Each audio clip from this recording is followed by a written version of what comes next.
হাদিসের মধ্যে আছে মুসা নবীর মতো নবী আল্লাহর কাছে হাসরের ময়দানের ব্যাপারে বলছে, আল্লাহ হাসরের মাঠে লা আসআলুকা লিয়াউমা উম্মি ওয়ালা উখতি, আমি আমার মাকে চাই না, আমি আমার বোনকে চাই না, বাল আসআলুকা লিয়াউমা নাফসি, আমি মুসা কেবল আমাকে বাঁচাইতে চাই, আমাকে বাঁচাইতে চাই।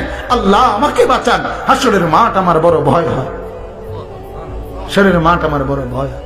আল্লাহর নবী সাল্লাল্লাহু আলাইহি সাল্লাম বলেন, ইয়াকুব নবী নিজের চোখে দেখবে ইউসুফ নবী ওনার ছেলে দাঁড়াইয়া আছে সামনে, এটা সেই ইউসুফ যার জন্য দুনিয়ায় কানতে কানতে চোখ সাদা বানায় লাইছে।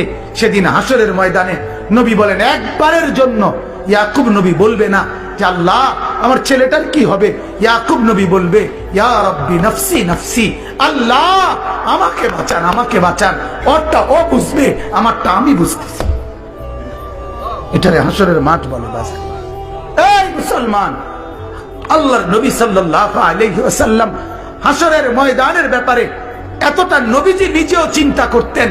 আপনারা সবাই শুনছেন, জানেন, 5 ওয়াক্ত নামাজের পরে ওলামায়ে কেরাম থেকে জিজ্ঞেস করে দেখেন, 5 ওয়াক্ত নামাজের পরে নবীজি নিজে যার হাসরের আখিরাতের মর্যাদার কোনো সীমা পরিসীমা নাই, সেই নবী 5 ওয়াক্ত নামাজের পরে যে কতগুলো দোয়া করতেন, এর মধ্যে একটা দোয়া, নবীজির একটা দোয়া ছিল এটা, আল্লাহুম্মা হাসিবিনি হিসাবান ইয়াসীরা, আল্লাহ এই বন্ধু আমি আপনার, আমারও বড় ভয় লাগে, আমার হিসাবটা সহজ করে দিয়েন। নবীজি বলছেন এই কথা। অথচ নবীকে আল্লাহ বলছে, ওয়ালাল আখিরাতু খায়রুল লাকা মিনাল উলা, বন্ধু দুনিয়াতে আপনাকে যা দিলাম, আখিরাতে যা দেব, এই দুনিয়ার গুলোর চাইতে ওইগুলো অনেক বেশি উত্তম, অনেক বেশি দামি।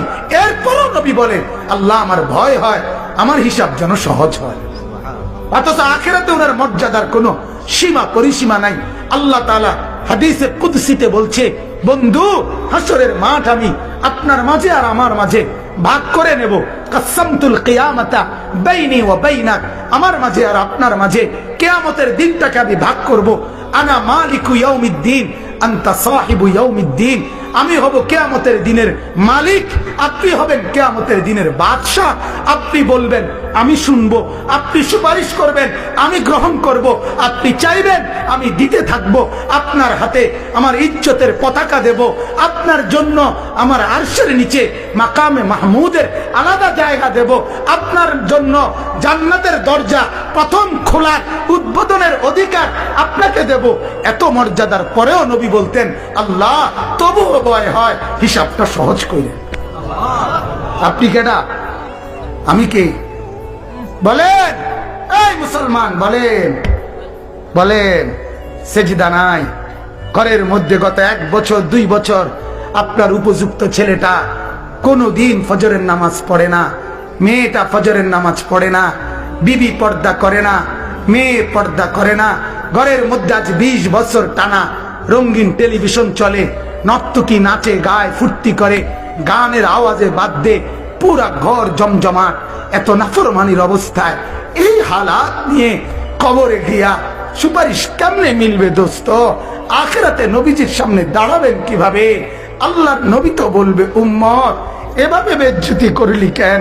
23 বছরে তোর আমার তায়েফের রক্তের কথা মনে নাই? আমার দান শহীদের কথা মনে নাই? আমি 14 দিন পেটে পাথর বাঁধছিলাম ক্ষুধার কষ্টে, একথা কি মনে নাই? আমি 3 মাস চুলায় আগুন জ্বলে নাই, একথা কি উম্মত মনে নাই? আমার এত কষ্ট এত মেহনতকে এইভাবে নাফরমানি করে আমাকে তুচ্ছ তাচ্ছিল্য করলি, আমার দিনকে অপমানিত করলি, আজ কেন বলবো? আজ কিভাবে বলবো আমি মাওলার কাছে? বল উম্মত। কোরআনুল কারীমের সূরা নিসার মধ্যে আছে, ওয়াজিনা বিকা আলা হাউলা'i শাহীদা, আল্লাহ নবীকে বলছে, বন্ধু হাসরের দিন আমি আপনার হাতে আপনার উম্মতের আমলনামা তুলে দেব, আপনি পড়বেন, আপনি শোনাবেন, আপনি হিসাব করবেন, আপনি বলবেন, এরপরে আমি ফয়সালা দেব। আপনি সায়াসে কইবেন, তাফসীরে আল্লাহর কসম এই কথা স্পষ্ট আছে।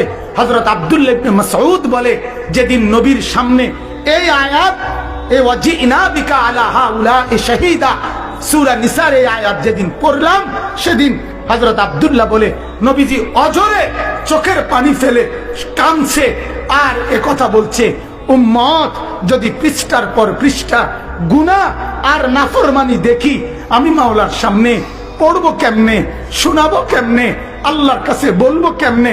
এত বেইজ্জতি করলে উম্মত আমি হাসরে মুখ দেখাবো কেমন? ভিডিওটা ভালো লাগলে আল্লাহ আমাদেরকে বোঝার তৌফিক দান করুন।